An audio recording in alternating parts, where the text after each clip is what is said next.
있습니다.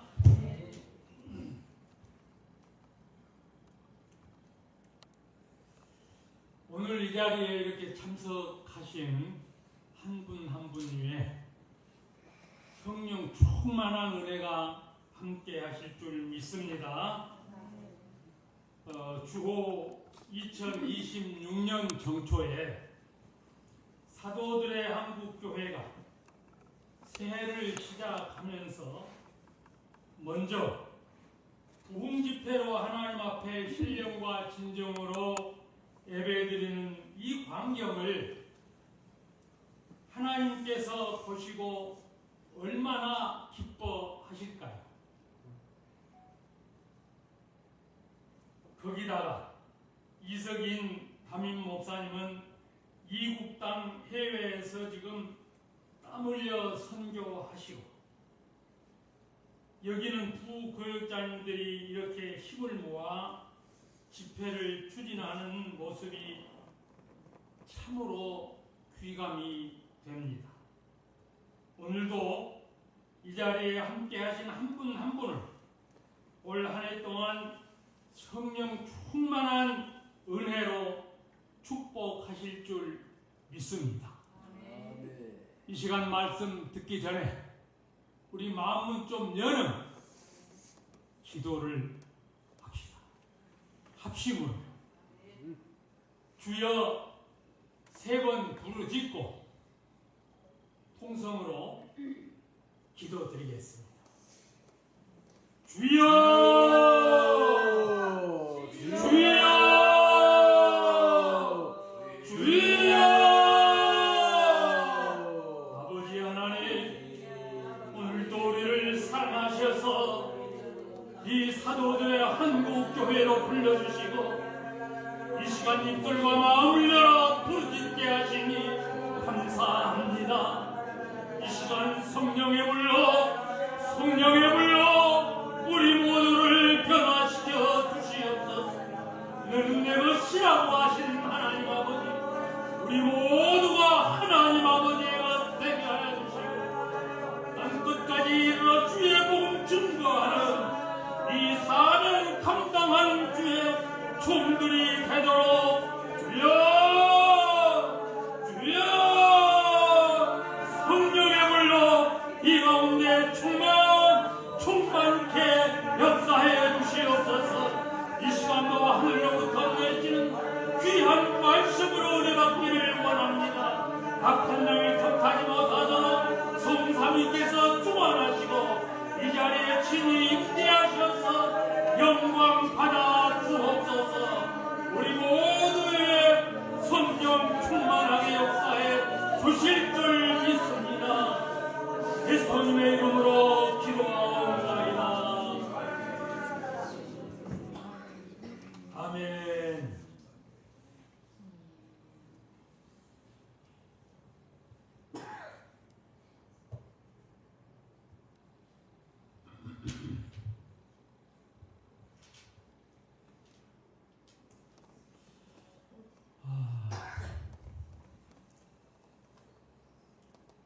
이제 2026년 저는 땀이 나요.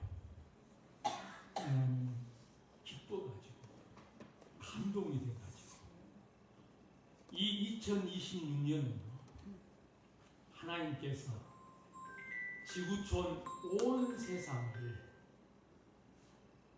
거룩한 새 에덴으로 재창조하기 위한 원년의 단초를 여는 해입니다. 그것을 알고 있는 저는 땀이 안 날 수가 없어요. 감동이 안 될 수가 없어요. 시간마다 걸음마다 내가 어디에 머물러 있든지 하나님께서 나와 함께 하시고 나를 들어 쓰시는 그 역사의 현장을 감동으로 내가 맞이하지 않으면 어떻게 하겠다는 말입니까? 저는 며칠 전에 꿈을 꾸었어요. 어떤 꿈이냐면은 나무들이요, 엄청나게 큰 나무들이 쫙 있는데 그 나무들이 잎이 없는 거예요. 이상하다.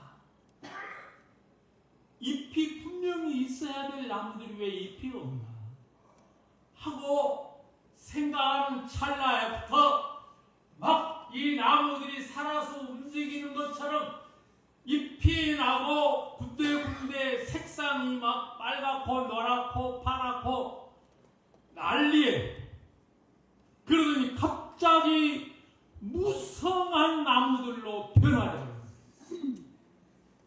저는 그 꿈을 사도들의 한국 교회에 비유를 했습니다. 그러니까 사도들의 한국 교회가 2026년이 한 해 엄청난 큰 부흥 성장할 줄로 믿습니다.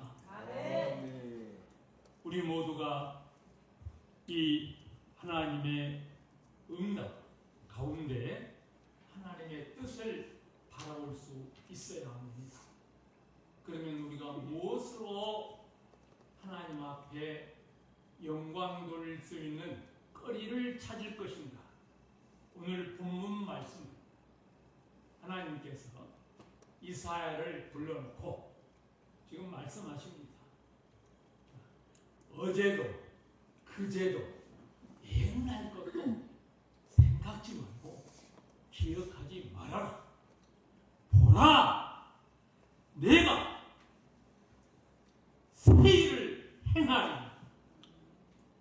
세일이 무엇입니까? 곧 지구촌 세계 온 세상을 재창조하시겠다고 하는 약속의 말씀인 줄 믿습니다. 아멘.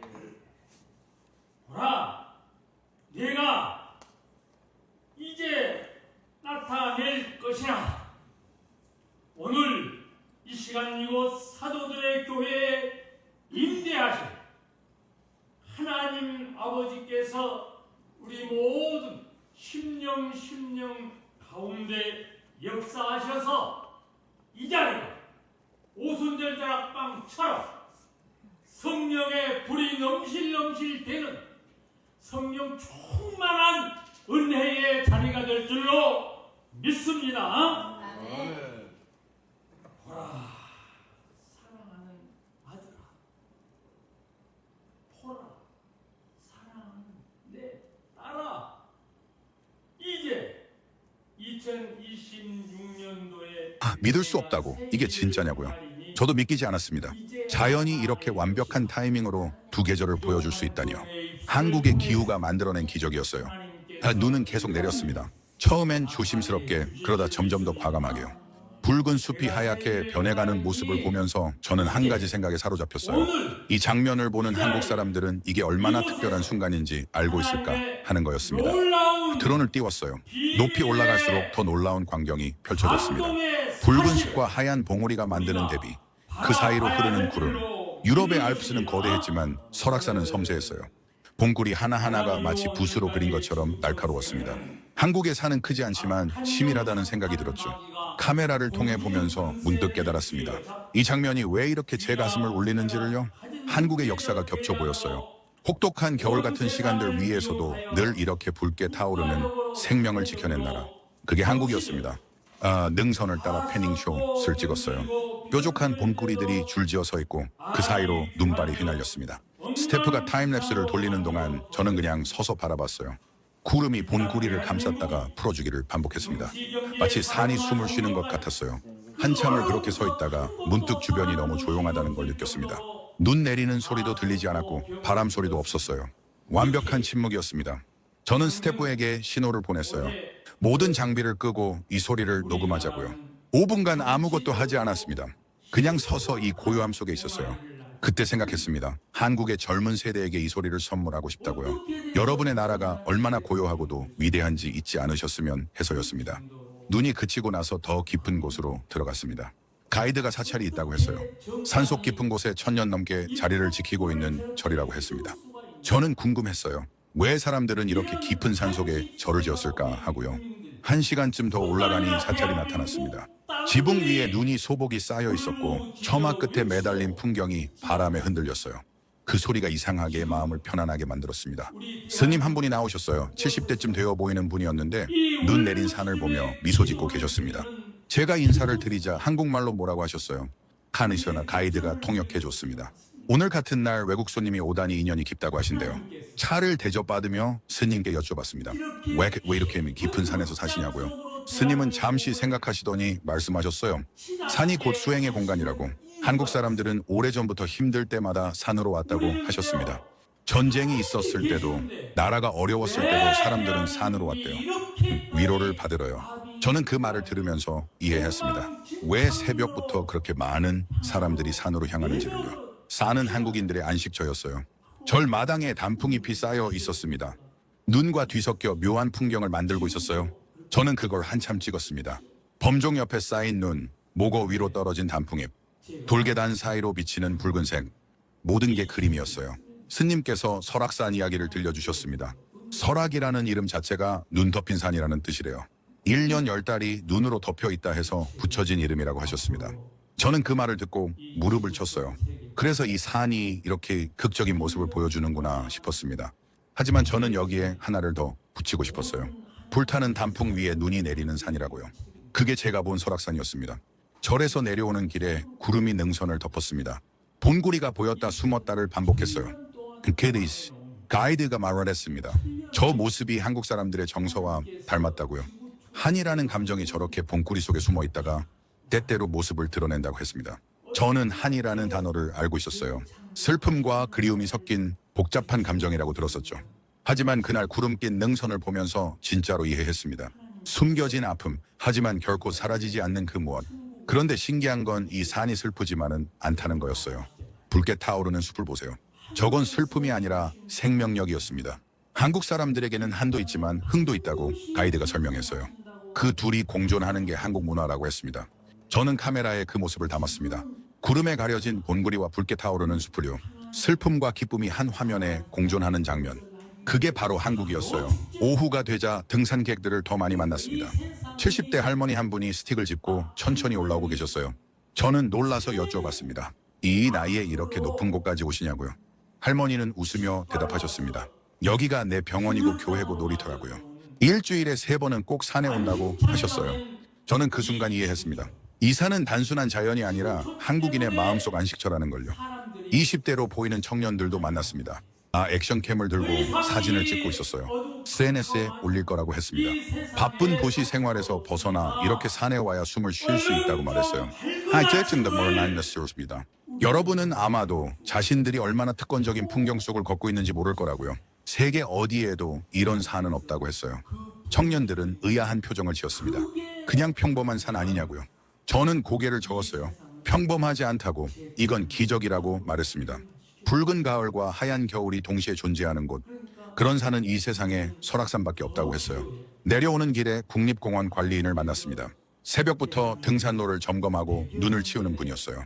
제가 감사하다고 인사를 드렸습니다. 이 아름다움은 우연히 유지되는 게 아니라 누군가의 노력 덕분이라고 말했어요.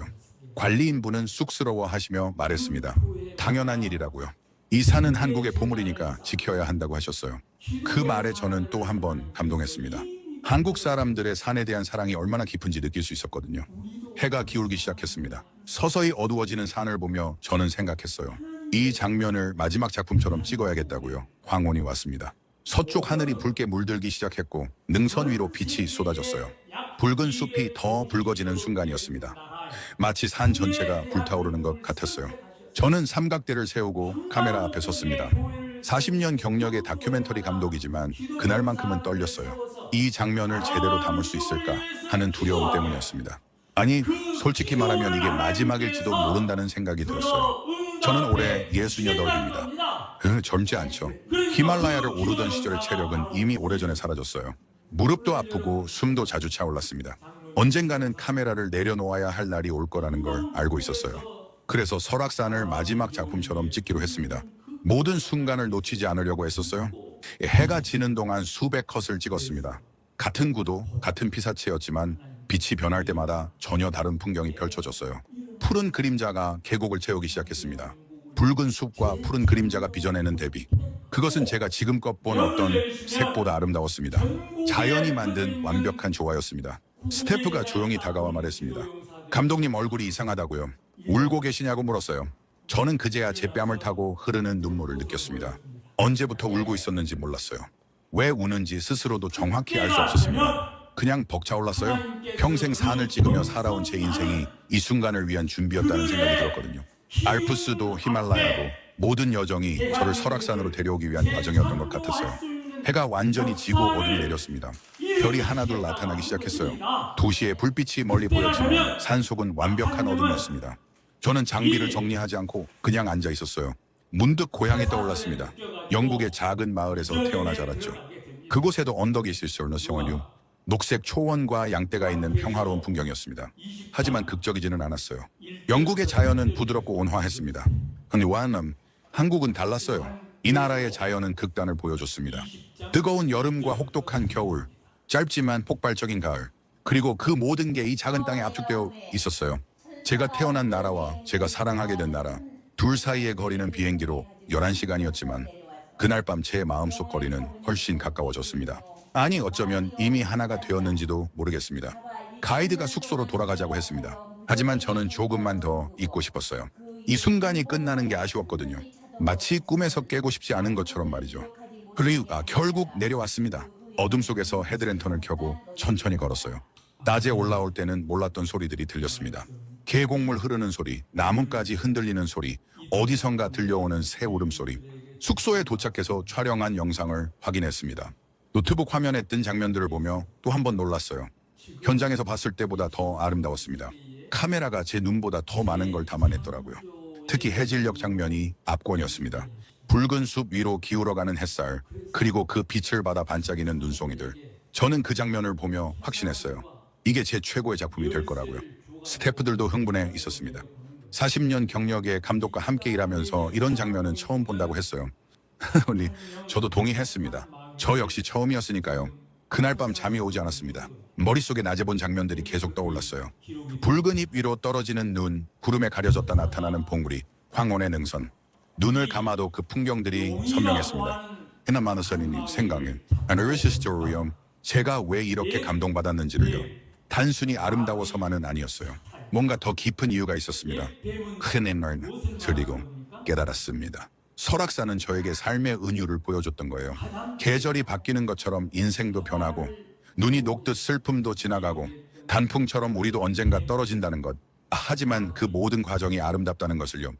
68배 나이에 이걸 깨닫게 된 게 늦었다고 생각할 수도 있어요. 인생의 황홍이에 이런 깨달음을 얻을 수 있어서요. 다음 날 아침 다시 산으로 올랐습니다. 어제와는 다른 루트였어요. 가이드가 더 좋은 전망대가 있다고 했거든요. 새벽 5시에 출발했는데 벌써 사람들이 줄을 서 있었습니다. 한국 사람들의 산 사랑은 정말 대단했어요. 젊은 사람부터 노인까지, 혼자 오는 사람부터 가족 단위까지 모두가 산으로 향하고 있었습니다. 이건 단순한 취미가 아니었어요. 우리나라 문화와 초점에서이 이제라 전망대에 도착했을 때 해가 막 떠오르고 있었습니다. 능선 너머로 붉은 빛이 퍼지기 시작했어요. 어제 내린 눈이 그 빛을 받아 분홍빛으로 물들었습니다. 사람들이 일제히 카메라를 들었습니다. 저도 찍었어요. 이 영화에 있는 하지만 중간에 카메라를 내려놓았습니다. 그냥 눈으로 보고 싶었거든요. 렌즈를 통하지 않고 직접 보고 싶었어요. 그 순간을 지금도 기억합니다. 차가운 바람이 얼굴을 스쳤고 발밑에는 눈이 밟혔어요. 주변 사람들의 감탄 소리가 들렸고 누군가는 조용히 울고 있었습니다. 저는 생각했어요. 한국인 여러분, 여러분의 사는 세계 그 어느 산에도 뒤지지 않습니다. 아니 제 카메라에게는 이미 세계 최고였습니다. 알프스의 웅장함도 히말라야의 신비로움도 모두 아름다웠어요. 하지만 설악산처럼 마음을 울리는 산은 없었습니다. 왜냐하면 이 산에는 사람의 온기가 있었거든요. 한국 사람들이 이 산을 얼마나 사랑하는지, 이 산이 그들에게 얼마나 소중한지 느낄 수 있었어요. 그 사랑이 산을 더 아름답게 만들었습니다. 해가 완전히 떠올랐습니다. 새로운 하루가 시작됐어요. 저는 다시 카메라를 들었습니다. 아직 찍어야 할 장면들이 많이 남아 있었거든요. 하지만 이미 알고 있었어요. 어떤 장면을 더 찍든 어제 본 그 순간을 넘을 수는 없을 거라는 걸요. 붉은 단풍 위로 처음 눈이 내렸던 그 순간, 그게 제 인생 최고의 장면이었습니다. 일주일 설악산에서 보냈습니다. 매일 다른 코스를 올랐고 다른 시간대를 담았어요. 새벽의 설악, 전고의 설악, 황혼의 설악 모두 달랐지만 똑같이 아름다웠습니다. 그 마지막 날도 짐을 싸면서 이상한 감정이 들었어요. 떠나고 싶지 않았습니다. 40년 동안 세계를 돌아다니며 살았지만 한 곳을 떠나는 게 이렇게 아쉬웠던 적은 없었어요. 공항으로 가는 차 안에서 창밖을 계속 봤습니다. 스쳐 지나가는 산들이 작별 인사를 하는 것 같았어요. 저도 마음속으로 인사했습니다. 고맙다고 잊지 않겠다고요. 런던에 돌아와서 바로 편집을 시작했습니다. 보통은 촬영 후 한 달쯤 쉬는데 이번엔 참을 수가 없었어요. 빨리 사람들에게 보여주고 싶었거든요. 설악산이 얼마나 대단한 곳인지 알리고 싶었습니다. 편집실에서 영상을 보는 동안 계속 웃었어요. 아니 오이길이 울기도 하였습니다. 화면 속 장면들이 너무 아름다워서 믿기지 않았거든요. 정말 제가 찍은 게 맞나 싶을 정도였어요. 특히 처음 파노라마 장면을 다시 보는 순간 숨이 멎었습니다. 붉은 숲과 하얀 봉구리가 만드는 그 완벽한 조합. 드론이 천천히 날아가며 담은 능선의 곡선. 그 위로 흘러가는 구름과 햇살. 편집 조수가 말했어요. 이건 CGI 같다고요. 너무 완벽해서 진짜 같지 않다고 했습니다. 저는 웃으며 대답했어요. 진짜라고 한국에는 정말 이런 곳이 있다고요. 영상을 완성하는데 2달이 걸렸습니다. 60분짜리 다큐멘터리를 만드는데 보통 6개월은 걸리는데 이번엔 달랐어요. 손이 저절로 움직였습니다. 마치 영상이 스스로 완성되기를 원하는 것 같았어요. 첫 상영회를 가졌습니다. 런던의 작은 극장에서였는데 200명 정도가 왔어요. 대부분 제 오랜 팬들이었습니다. 저를 믿고 온 사람들이었죠. 불이 꺼지고 영상이 시작됐습니다. 첫 장면이 나가는 순간부터 극장이 조용해졌어요. 숨소리조차 들리지 않았습니다. 60분 내내 아무도 움직이지 않았어요. 영상이 끝나고 불이 켜졌을 때 사람들은 박수를 쳤습니다. 기립박수였어요. 어떤 분은 울고 계셨고 어떤 분은 넋을 잃은 표정이었습니다. 한 관객이 다가와서 말했어요. 10년 팬이었는데 이게 최고의 작품이라고요. 질문 시간에 한 사람이 물었습니다. 왜 한국이냐고요. 세계에 유명한 산이 그렇게 많은데 왜 작은 나라의 산을 찍었냐고 물었어요. 저는 잠시 생각하다가 대답했습니다. 크기가 중요한 게 아니라고요. 히말라야는 거대하지만 설악산은 완벽하다고 말했어요. 그리고 무엇보다 이 산에는 사람의 이야기가 있다고 했습니다. 영상을 유튜브에도 올렸습니다. 한국 사람들이 봤으면 좋겠다는 생각에서였어요. 영어로 만든 영상이었지만 한국어 자막을 달았습니다. 전문 번역가를 고용해서 제 마음이 정확히 전달되도록 했어요. 업로드하고 일주일 만에 조회수가 100만을 넘었습니다. 그 댓글이 쏟아졌어요. 대부분 한국 사람들의 댓글이었습니다. 어떤 분은 이렇게 썼더라고요. 한국인이지만 우리나라가 이렇게 아름다운 줄 몰랐다고요. 매일 보는 산이었는데 외국인의 눈으로 보니 새롭다고 했습니다. 또 어떤 분은 울었다고 대한신이세요. 바쁘게 살면서 잊고 있던 것들을 떠올렸다고요. 이번 주말에 가족과 함께 산에 가겠다고 했습니다. 젊은 분들의 댓글도 많았어요. 게임하고 넷플릭스 보느라 바빴는데 이 영상을 보고 처음 등산을 가봤다고요. 생각보다 좋았다고 다시 가고 싶다고 했습니다. 그 댓글들을 읽으면서 저는 행복했어요. 제가 만든 영상이 사람들의 마음을 움직였다는 게 기뻤습니다. 특히 한국 젊은이들이 자기 나라의 아름다움을 다시 발견했다는 게 뿌듯했어요. 한 달 후 조회수가 500만을 넘었습니다. 한국 뉴스에도 나갔다고 하더라고요. 영국 감독이 찍은 설악산 영상이 화제라고요. 저는 웃었습니다. 화제가 되려고 만든 건 아니었지만 기분은 좋았어요. 한국 방송사에서 연락이 왔습니다. 인터뷰를 하고 싶다고요. 화상으로 인터뷰를 했는데 기자분이 물었어요. 다음엔 한국에 어디를 찍을 거냐고요. 저는 대답했습니다. 한라산을 가보고 싶다고요. 그리고 지리산, 북한산도요. 봄에는 벚꽃을, 여름에는 바다를, 겨울에는 눈 덮인 산을 찍고 싶다고 했어요. 한국의 사계절을 모두 담고 싶다고 말했습니다. 기자분이 웃으며 말했어요. 한국 사람보다 한국을 더 사랑하시는 것 같다고요. 저는 고개를 저었습니다. 사랑하는 게 아니라 존경한다고. 이렇게 아름다운 나라를 지켜온 한국 사람들을 존경한다고 말했어요. 지금 이 순간에도 설악산에는 눈이 내리고 있을 겁니다. 단풍은 이미 다 떨어졌겠지만 새로운 계절이 준비되고 있을 거예요. 봄이 오면 새싹이 돋고 여름이 오면 녹음이 우거지고 다시 가을이 오면 붉게 타오르겠죠. 그 모든 순간이 아름다울 겁니다. 제가 본 가을과 첫눈만큼이나요. 하지만 제가 그 모든 계절을 다 볼 수는 없어요. 68배 몸으로 매 계절 한국을 오갈 수는 없으니까요. 그래서 부탁드립니다. 한국에 사시는 여러분이 대신 봐주세요. 계절이 바뀔 때마다 여러분의 산을 찾아가 주세요. 그리고 그 아름다움을 잊지 말아주세요. 여러분은 너무 바쁘게 살고 계시죠. 아침부터 밤까지 일하고 공부하고 경쟁하며 사세요. 저도 압니다. 한국이 얼마나 치열한 곳인지요. 하지만 가끔은 멈춰 서세요. 근데 고개를 들어 산을 보세요. 여러분의 나라는 고요하고도 위대합니다. 작지만 완벽하고 치열하지만 아름다워요. 이색은 크돌 이걸 잊지 않으셨으면 합니다. 이 영상을 만들면서 저는 많은 걸 배웠어요. 산을 찍는 기술이 아니라 삶을 바라보는 방법을요. 계절이 변하듯 인생도 변하고 눈이 녹듯 어려움도 지나간다는 것. 하지만 산은 늘 그 자리에 있다는 것을요. 제가 한국의 다른 산과 바다, 계절을 계속 기록할 수 있도록 이 여정에 함께 해주세요. 구독을 눌러주시고 좋아요를 남겨주세요. 그리고 여러분이 사랑하는 한국의 풍경을 댓글로 알려주신다면 그게 다음 촬영지의 지도가 될 겁니다. 언젠가 이 영상이 오래된 파일이 되더라도 설악산의 가을과 첫눈은 여러분의 기억 속에서 계속 이어지길 바랍니다. 그리고 여러분의 자녀들도 그 자녀들도 이 아름다움을 누릴 수 있기를 바라요. 세계가 한국을 K-팝과 드라마로만 기억하는 시대는 지났습니다. 이제 세계는 한국을 산의 나라로, 자연의 나라로, 아름다움의 나라로 기억하게 될 거예요. 저는 그 시작을 만들고 싶습니다. 마지막으로 한 가지만 더 말씀드릴게요. 제가 설악산에서 무릎을 꿇었다는 건 항복한 게 아니에요. 경의를 표한 겁니다. 이 아름다운 땅과 그걸 지켜온 사람들에게요. 감사합니다. 여러분의 산을 찍을 수 있게 해주셔서요. 그리고 이 늙은 감독에게 인생 최고의 작품을 만들 기회를 주셔서요.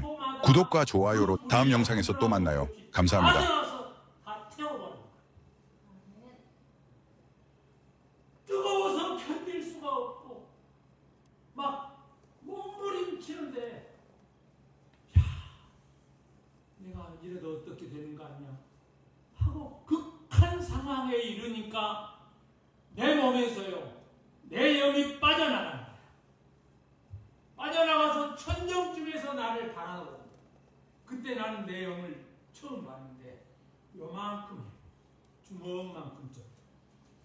그 위에서 나를 바라보는데 타라고 다리는 다 타가지고 종이처럼 종이 태우면 그 이렇게 몽군대 나오잖아요. 그런 것처럼 돼서 다 날아가 버렸다는 거예요. 그러는데 나는 또 앉아서 그 몽군대를 이렇게 하고 있는 거예요. 내가 그걸 확인시켜주는 거예요. 하나님께서. 그러니까 종이 태우면 이 몽군대처럼 이렇게 해서 다 날아가. 그리고 얼굴, 머리, 목은 원상태고 이 몸통은요 한 10cm 정도 사각형으로 금용광로의 샘물처럼 샘물 그 색깔 보셨어요? 그 티무에 막 샘물 이렇게 나오잖아요. 그런 색인데 그때 어릴 때 봤는데도 너무너무 고운 거예요. 욕심날 정도로 그 색상이 예쁘고 고와요. 그러는 중에도 뜨거워서 견딜 수가 없고 이제 내가 이러다가 죽는구나.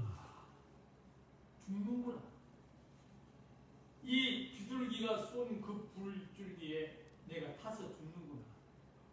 그렇게 연상이 될 때쯤 꿈에서 깨어난 거예요. 그런데 그 방에 제 외조모님하고 나하고 둘이 잤어요. 그 외조모님이 정문태 권사님인데 그때 당시 권사님. 내가 그 꿈에서 일어나는데요. 춥고 떨리고 무섭고 그래가지고 막 어디 구멍이 없나 봐. 예? 은신할 곳을 찾는데 할머니 품속밖에 없는 거야. 그 품속으로 막 뛰어드니까 양이로 막 더운데 왜 이렇게 들어와? 또 밀쳐내고 나는 들어가. 그런데 내가 말을 못해요. 그 꿈 얘기를. 또 그 비둘기가 또 나타나서 나를 태워갈 것 같으니까 그러다가 내 인생 69세가 69세가 바로 2020년. 그러니까 그렇게 9살 때 꿈을 꿨는데 30년 후에 이것도 하나님께서 계획하신 거예요. 30년 후면 제가 39이에요. 그때 장로 그 티택을 받고 시험도 치고 교회에서 투표도 다 끝내고 그런 상태예요. 그런데 그때 대한민국 상황으로 보면 성령 받았다고 막 성령 운동이 막 전국에 물살을 치고 다닐 때, 이 물결을 치는 그런 때였는데, 다른 사람들은 성령 받았다고 뭐 간증하고 이렇게 자랑하고 그러는데 나는 성령 받은 적이 없어. 그러니까 내 속에 하나님, 왜 내가 아기 때부터 지금까지 열심으로 신앙생활하고 정말 이렇게 내일 모레 장로 장리까지 이렇게 받을 텐데 왜 나는 성령 안 주십니까? 그랬었는데 그 39 그때 그 꿈꾼 30년 후에 이 꿈이 그대로 재현되는 거예요. 그러니까 그 꿈에 나도 성령 받았다. 나는 9살 때 성령 받은 사람이야. 내가 안위가 되고 당당해지는 거예요. 그래서 나도 성령 받은 성령의 사람이다. 나 혼자 스스로 자랑하고 다니는 거예요. 다른 사람한테 그런 것이 아니고 나 혼자. 그랬으니까 얼마나 기뻤겠어요. 그리고 얼마나 신바람나게 신앙생활을 했겠어요. 그 중간에 군대 갔어도 제가 지금 장로지만 교회를 3년 동안 그 담임하는 전도사였어요. 설교 다 하고 그 교회는 전도사 나밖에 없어요. 교육자, 진중교회, 군인교회. 그런 역사들을 이렇게 쭉 거쳐서 지금 39 돼서 이렇게 하나님의 그 꿈의 역사가 재현돼요. 그러니까 그때까지만 해도요, 2020년까지만 해도 저는 그 어렸을 때 성령 받은 것 그 정도로만 생각을 했죠. 왜냐하면 비둘기가 말을 한 것은 한마디도 단어 입력이 돼가지고 알 수가 없어요. 무슨 얘기인지를 몰라요. 눈에 보이고 들렸는데도 몰라요. 입력이 안 되는 거예요. 그런데 2020년도에 그 장황하게 하나님 말씀이 있어가지고 2023년도에 하나님께서 응답을 주셨는데 이제 그러면 다 이제 맞춰졌잖아. 퍼즐이 다 맞춰진 거예요. 9살 때 꾼 꿈 잊어버릴까 봐서 39에 재현해 주시고, 그리고 69세에 하나님께서 그 말씀을 토대로 해서 장황하게 11개 재창조 정책을 주셨고, 그러면은 이제 재창조 정책 이것을 어떻게 할 것인가? 그래서 이 책을 쓰게 된 거예요. 내가 세상에 알려야 되는 이 책을 만들어서 세상에 알리기 위해서 책을 쓰는데도 하나님께서 계속 영감을 주시는 거예요. 대한민국이 뉴밀레니엄 2001년부터 2100년 한 세기 동안에 재창조하도록 해라! 하나님께서 명령을 주신 거예요. 하나님, 하겠습니다. 저는 일을 주면 못한다고는 안 해요. 무조건 일단 바꿔와요. 세상엔 일도 그래요. 내가 직장 생활을 하긴 20년 했지만 그 회사 내에서 못할 일은 없어요. 저한테 맡겨놓으면 다 해결하는 거예요. 기똥찬 사람이에요, 제가. 아이디어 박스에 이 머리가 아이디어 박스 소문이 났어요. 그 직장 내에서 하나님께서 주시는 이 사명, 내가 어떤 일도 해냅니다. 아멘. 저는 오뚜기, 제 스스로 하고 생기기는 얌전하게 생긴 것 같은데 속으로는 안 그래요. 다 뒤집고 파헤치고 그것을 분해해가지고 새롭게 다 조립해요. 아멘. 하나님의 뜻을 완성시키는 거예요. 아멘. 재창조의 역사도 마찬가지예요. 이 책 제목을 뭘로 할까? 여러 가지를 생각해 봤어요. 거룩한 대한민국? 대한민국 재창조?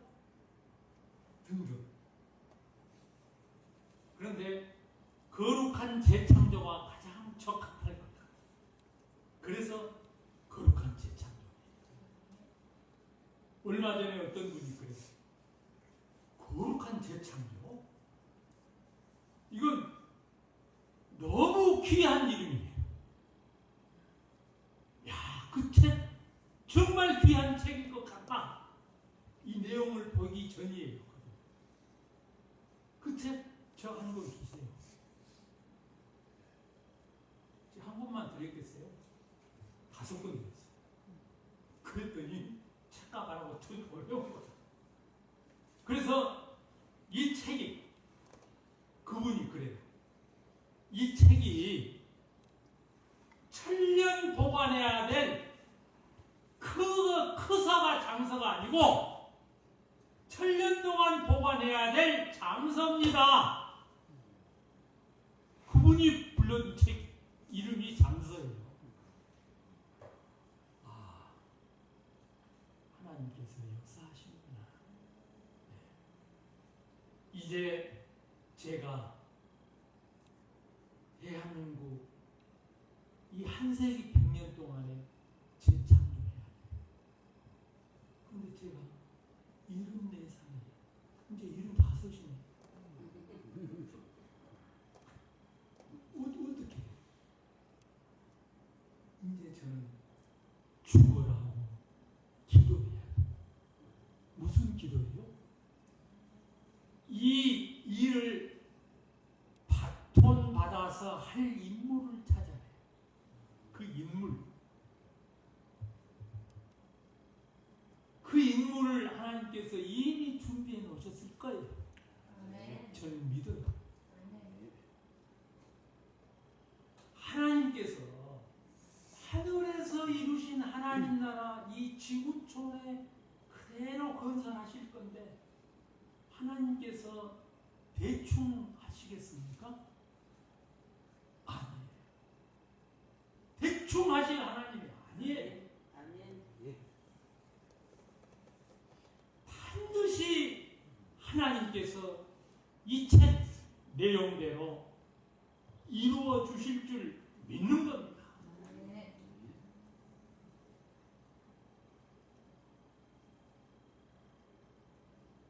이 11개 사안 중에 가장 마지막에는 UN 본부 배가화가 있어요. UN 본부 배가화. 하나님께서 대한민국을 재창조해서 이 한 세기 후반쯤 가면 UN을 정성적, 정량적 배가화하도록 하겠다. 그것은 뭐냐면은 질적으로, 양적으로 UN 본부를 10배, 100배로 크게 운영하시겠다는 거예요. 그 일을 대한민국이 맞게 하시겠다는 거예요. 왜냐하면 대한민국 거룩한 인재들이 UN 본부에 가서 UN 본부를 거룩한 기관으로 만들도록 하겠다는 거예요. 그러면 UN 본부를 거룩하게 만들려면 거룩한 나라에서 거룩함을 배운 인물들을 등용시켜야 되잖아요. 그렇기 때문에 대한민국 젊은 인재들이 UN 본부에 들어설 수밖에 없는 거예요. 하나님께서 그만큼 대한민국을 축복하시는 거예요. 네. 왜? 우리들이 기도하고 있잖아요. 전국에서 지금 구국의 재단을 쌓고 있는 기도 용사들의 그 기도를 하나님께서 이미 들으시고 이미 장중에 계획하고 계시겠지만 대한민국을 들어 쓰시겠다는 거예요. 이 얼마나 큰 축복입니까?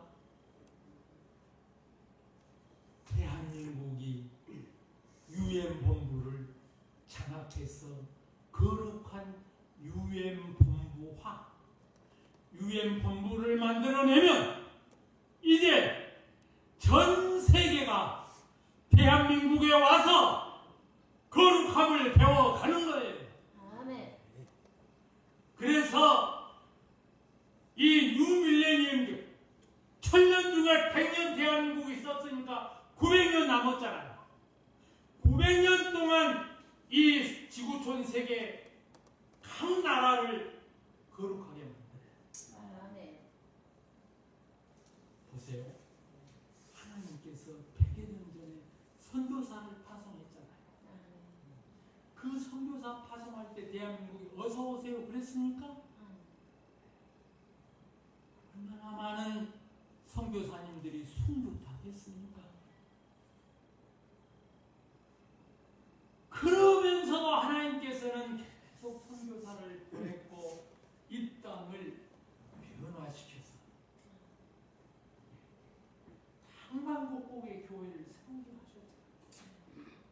그리고 그 교회마다 구국의 재단을 쌓고 있는 기도 용사들을 뽑아서 선택하셨잖아요.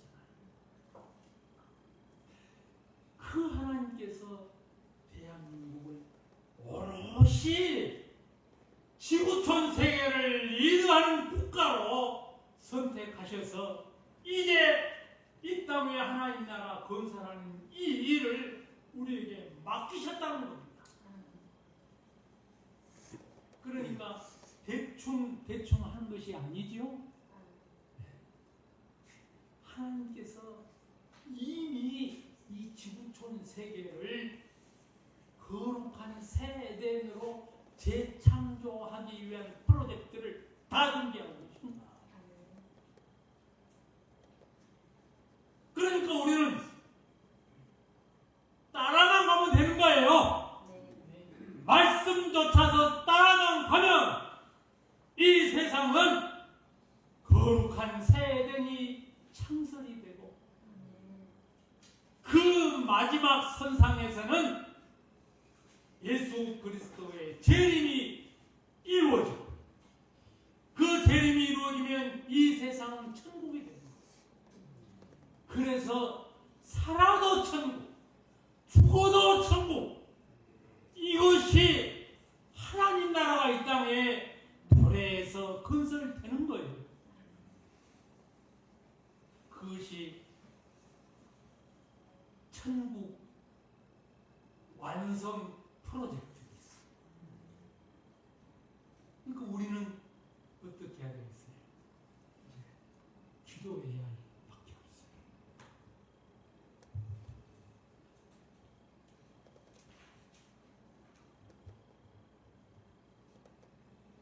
저는 사도들의 한국 교회 제가 처음에 와서는 너무 썰렁했어요. 처음에 왔는데 너무 썰렁했어요. 그런데도 제 발걸음은 이곳으로 향하고 있었던 거예요. 묘해요.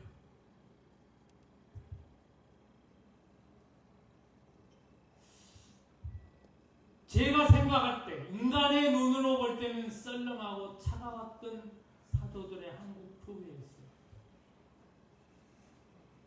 그런데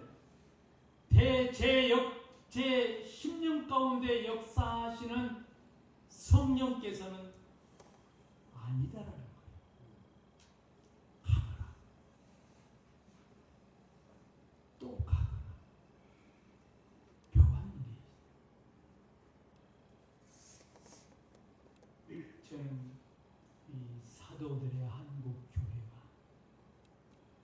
반드시 하나님 나라 이 땅 건설하는데 한 축을 담당하려고 믿습니다.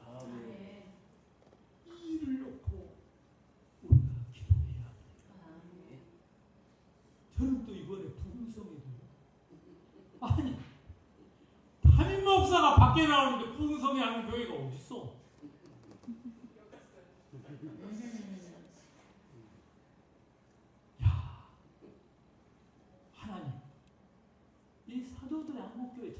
있어요.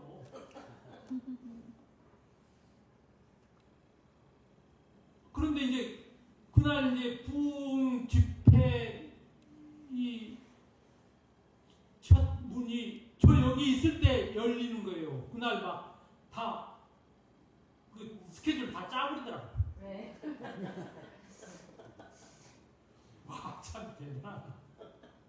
그 내가 들어있으니까, 앉아있으니까 저에게도 이 찬스가 온 거예요. 야, 하나님께서는 이 사도들 한국교회를 무지무지하게 사랑하시는구나. 정말요. 이 책을 만들고 전국으로 이제 계몽운동 간증 집회 다녀야 돼. 그래야 되는데 첫 템플을 이곳에서 끄는 거 아닙니까 오늘? 아멘입니다. 할렐루야! 아멘. 이럴 때는 박수 쳐야 되는 거야 하나님.